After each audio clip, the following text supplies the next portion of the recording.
The game of black and white.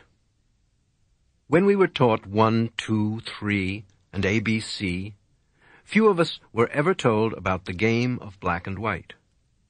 It is quite simple, but belongs to the hushed-up side of things. Consider first that all your 5 senses are differing forms of one basic sense, something like touch. But the complex patterns and chains of neurons which constitute these senses are composed of neuron units which are capable of changing between just 2 states, on or off. To the central brain, the individual neuron signals either yes or no. That's all. But as we know from computers which employ binary arithmetic in which the only figures are 0 and 1, these simple elements can be formed into the most complex and marvelous patterns. In this respect, our nervous system and the computers are much like everything else, for the physical world is basically vibration. Whether we think of this vibration in terms of waves or of particles, we never find the crest of a wave without a trough. We never find a particle without an interval, or space, between itself and others. In other words, there is no such thing as a half wave, or a particle all by itself without any space around it. There is no on without off, no up without down.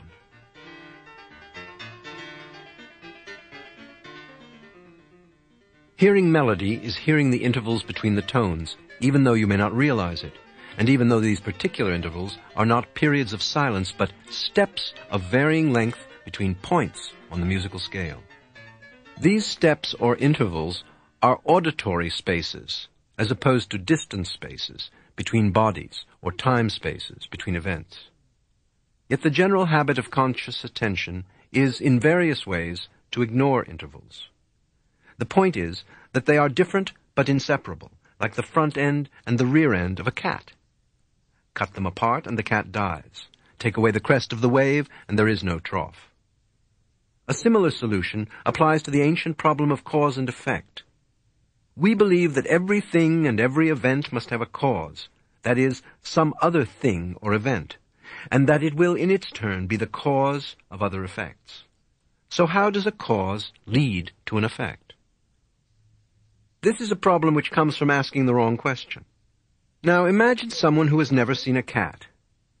He is looking through a narrow slit in a fence when a cat walks by on the other side.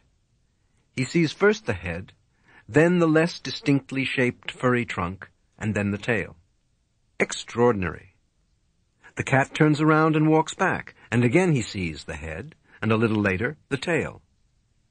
This sequence begins to look like something regular and reliable. Yet again the cat turns around, and he witnesses the same regular sequence, first the head and later the tail. Thereupon he reasons that the event head is the invariable and necessary cause of the event tail, which is the head's effect. This absurd and confusing gobbledygook comes from his failure to see that the head and tail go together. They are all one cat. The cat wasn't born as a head which sometime later caused a tail. It was born all of a piece, a head-tailed cat. Our observer's trouble was that he was watching it through a narrow slit and couldn't see the whole cat at once. Similarly, a scanning process that observes the world bit by bit soon persuades its user that the world is a great collection of bits, and these he calls separate things or events. The problem would never have arisen if we had been aware that it was just our way of looking at the world which had chopped it up into separate bits, things, events, causes, and effects. We do not see that the world is all of a piece, like the head-tailed cat. We also speak of attention as noticing.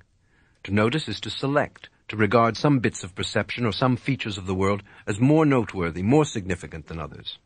To these we attend, and the rest we ignore, for which reason conscious attention is at the same time ignorance, that is, ignorance, despite the fact that it gives us a vividly clear picture of whatever we choose to notice. Physically, we see, hear, smell, taste, and touch innumerable features that we never notice. You can drive 30 miles, talking all the time to a friend. What you noticed and remembered was the conversation, but somehow you responded to the road, the other cars, the traffic lights, and heaven knows what else, without really noticing, or focusing your mental spotlight upon them. Of course, to perceive all features and vibrations of the world at once would be pandemonium, as when someone slams down all the keys of the piano at the same time. But there are two ignored factors which can very well come into our awareness, and our ignorance of them is the mainstay of the ego illusion, the reasons for our failure to know that we are each the one self in disguise.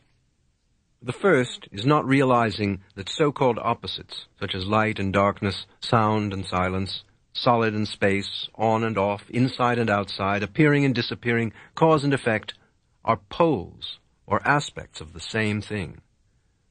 The second, closely related, is that we are so absorbed in conscious attention, so convinced that this narrowed kind of perception is the real way of seeing the world, that we are fully hypnotized by its disjointed view of the universe. In other words, we do not play the game of black and white, the universal game of up-down, on-off, solid space, and each-all. Instead, we play the game of black versus white, or more usually, white versus black.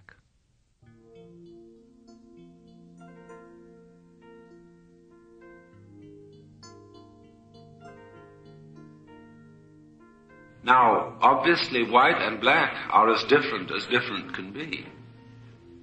When we say of someone that he's an awful liar and a con man, you say, why, he could prove to you that black was white. But strangely enough, black is white in a certain sense, and white is black. If you take the copulating word is to mean implies, because black implies white, and white implies black, or positive implies negative, and negative implies positive, because you can't have the one without the other. It's only by contrast, when black and white are put together, that we know black as black and white as white. However, now, when I look at a small white circle, or disk on a black background, or a small black disk on a white background, I once get this in my thought. Which is positive and which is negative? Does black represent the negative because it's dark? Like night. But when I look at the black dot on the white background, I think the black dot is the thing there, so that must be positive. It was put on. And therefore the white represents negative because it suggests nothing. No mark. Isn't this mysterious, you see, that both white and black can play the negative role? But then let's think of white as light, and it's playing the positive role. And when we think of black as the thing, the mark, then it's playing the positive role. See? Both can play the negative and both can play the positive. But still, you can't have one without the other. But we are brought up, we are so brainwashed, we are so bamboozled, we are so hypnotized that we don't know that. That's the whole trick that we played on ourselves. We don't know that nothing is something. But it's important. So everything that we think of as nothing, space, empty space, death, sleep, dissolution, decay, any sort of weakness, anything that goes against structure, that is against the thing, that we think is bad, bad, bad, and we're trying to get a world where that side of things is rendered impotent. Nothingness must no longer constitute a threat to somethingness.